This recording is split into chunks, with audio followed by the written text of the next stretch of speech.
Welcome to Tenor Tech, where I solve the problems you didn't even know you had. You start by preparing your Chromebook so the emulator can run reliably. Check your Chrome OS version and enable Linux Beta or Developer Mode as needed. This provides the underlying container to host the emulator. Make sure you free at least 4 GB of storage and allocate 2 GB swap or more for stability. Then download the emulator files, APK, System Image, or Android Studio Package, directly into the Linux Files folder so everything is ready for installation.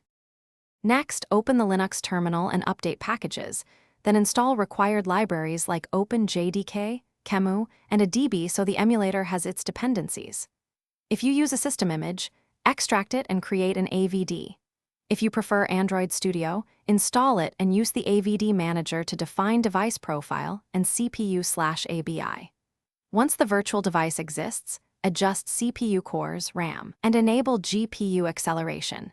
Nested virtualization, or hardware acceleration, significantly improves frame rates and responsiveness. Finally, launch the emulator. Use the AVD manager or run emulator avd with your device name from the terminal, and wait for the Android UI to boot. Once running, verify a DB devices list the emulator and push an APK to confirm apps install and run.